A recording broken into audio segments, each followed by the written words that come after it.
Hey Aussies, I'm going to show you how to close out your book fair in OrderPro. It's really simple. So you're going to start here in OrderPro and you go to New Order.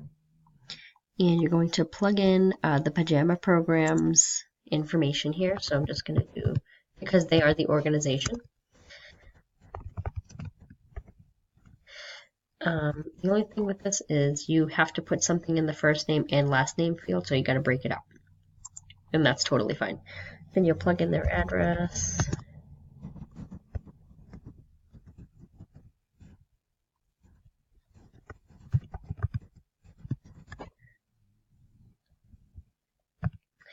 Whoops. This address might be different for you depending on what chapter you're working with. But this is the one that I got from the website. I'm just putting something in here so you see how to do it. Oh, I didn't grab a phone number, so I'm just going to put in mine just so you guys can see how this goes. This, of course, would be the organization's phone number and email. For email, I guess I suppose you could just put yours if you don't have theirs, but so then this is important. This is where the books are going to ship, whether it is to you or to the organization. I personally am having them shipped to myself so that I can check all the books, make sure they're all there, make sure they're not damaged, and I wanted to personally deliver them to the shelters that they're going to assign me to. So I'm going to put consultant, and then you'll go next step.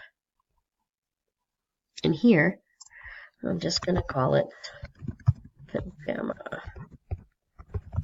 program. And you want to change this to book fair. Okay. This down here does not apply to us. This is just if you're doing it for school and library. Oh, I did miss one thing in this previous step. I'm going to actually change this back so you can see. This always defaults to home party.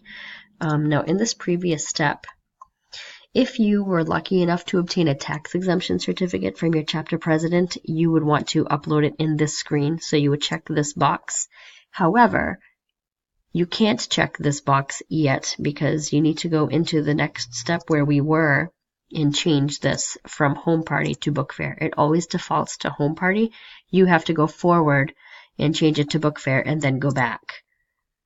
And then you can check this, you can check that box, and then you can plug in the FID number or the EIN, whatever you'd like to call it, 588068. And then if you have the certificate saved to your computer, you would simply upload it here.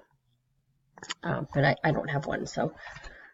Okay, next step. This is all filled out. Next step. This is where you want to fill out your books. So, if you collected, say, $600 in donations, you would want to purchase $600 worth of books. So I'm just gonna add a bunch of those because they're just a lot of money. Just to fill up the, I'll do one more. Okay. Just so you can see here. Okay, so I've got about $650 worth in full retail. Then when you go down to the free books drop down, it's going to open up like $325 worth because it's a 50% match. And there it is. So now you have plugged in all of your $600 worth of books. I'm sorry, $600 worth of books in donations that you've received, and then you can pick out this much more for free. Now, keep in mind, if you were unable to obtain a tax exemption certificate, then you're going to have to pay sales tax. So either you would want to deduct that amount from your donations and simply shrink this amount down a little bit so that you're not paying so much in the end. Or some, like myself personally, I'm going to use my commission to pay the sales tax. So let's see. Right now, we're looking at, did I pass it? I must have passed it. Sales tax. So this is what I would be paying in sales tax for that $650 worth of books. It's not terrible. I mean, it's a good chunk, but If you don't want to pay for that, then you just have to make sure you deduct it from what you've put into full retail books. And there's always a $5 book fair fee. Always. I usually cover that for my organization that I'm doing a book fair for. And that's it. You go down to the bottom. That's what you're going to owe. So you go back up to the top, next step, and this is where you'll plug in your payment. If you collected all cash donations, then you would have put that money into your own account and you will use your own card here to pay. If you had donors that preferred to pay by credit card, I don't do this often, but if I have somebody that wants to make a donation paid by credit card, I will accept it. I just take down the information and I make them aware that they won't see a charge on their account for a few days. But this is where I would plug it in. So if I had any donations by credit card, I would plug them in one by one, and then you would see this number come down.